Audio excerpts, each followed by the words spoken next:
교육부 가족 여러분 안녕하세요. 브릿지, 가족이 함께하는 가스펠 프로젝트 시간입니다. 브릿지는 가족이 함께 성경을 읽고 성경에 대해서 이야기를 나누며 함께 기도하는 시간이죠. 그래서 하나님과 우리 사이에 브릿지가 있기를, 부모와 자녀, 세대 사이에 브릿지가 있기를 바라는 시간입니다.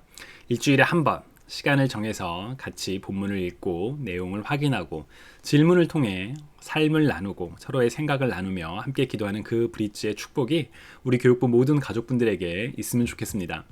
이번 주에는 우리가 호세아서에 대해서 배웠습니다. 사실 호세아서는 우리 어린 자녀들하고 함께 이야기에 조금 부담이 되는 내용입니다. 그래서 지난 교재에서는 우리가 지난번에 사용했던 그룹에서는 이 호세아서를 다룬 적이 없는데, 이번에는 호세아 그리고 호세아와의 고멜의 관계를 통해 하나님의 사랑에 대해서 많이 이야기를 나눠봤습니다.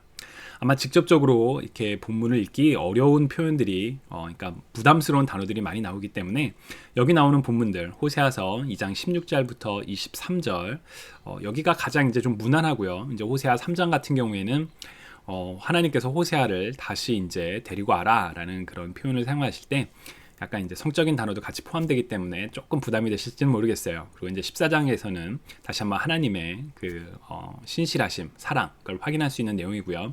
그래서 주일학교 같은 경우에는 이제 호세아서 2장 내용을 같이 읽었었습니다.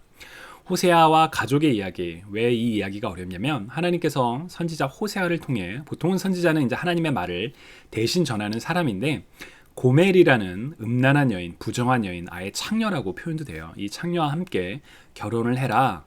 왜냐하면 이스라엘이 하나님 앞에서 우상 숭배를 했기 때문이다. 그 관계를 보여주시기 위해서 호세아더러 고멜과 결혼을 하라고 합니다.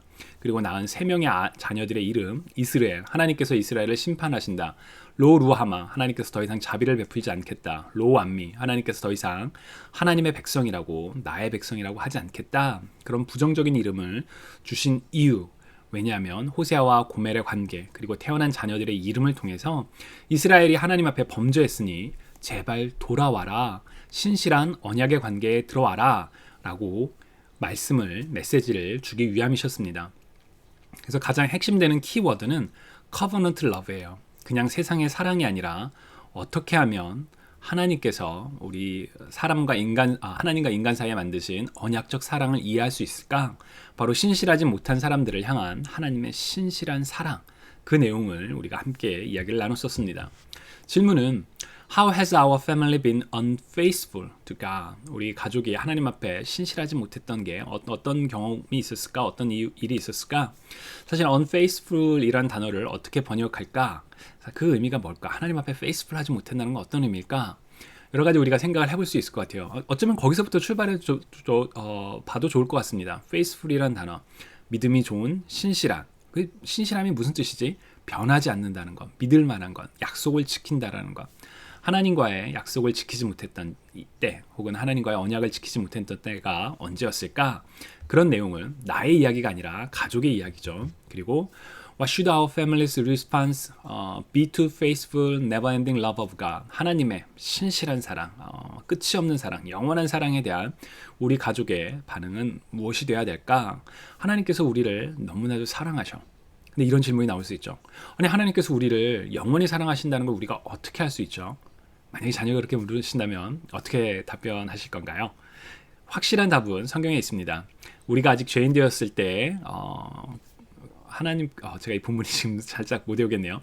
그 하나님께서 그 그리스도를 보내심으로 말미암아 우리를 향한 하나님의 사랑을 확증하셨다라는 그 표현이 이제 바울이 한 표현이 나오죠. 그래서 예수 그리스도로 말미암아 우리가 아직 하나님을 알지 못했을 때, 깨닫지 못했을 때, 심지어 태어나지 못했을 때 하나님은 우리를 위한 구원의 길을 여셨어. 하나님께서 이 땅 가운데 직접 오셔서 십자가에 달려 죽으심으로 말이지, 바로 예수 그리스도를 통해 우리는 하나님의 신실하고 영원한 사랑을 알 수 있어. 자, 그럼 우리는 그 사랑에 대해서 어떻게 해야 될까?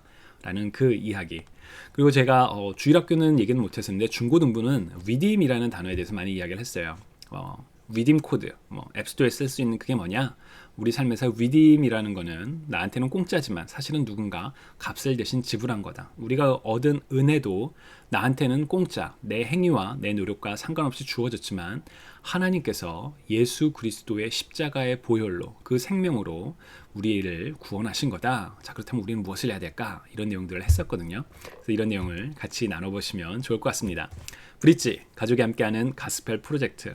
부모와 자녀가 함께 신앙에 대해서 이야기하는 가운데 정말 각 가정마다 하나님과 더 가까워지고 믿음 안에서 하나 되는 그런 놀라운 축복이 우리 모두에게 있기를 소망합니다. 여러분, 그럼 또 다음 주에 뵙도록 하겠습니다. 평안한 한 주 되세요.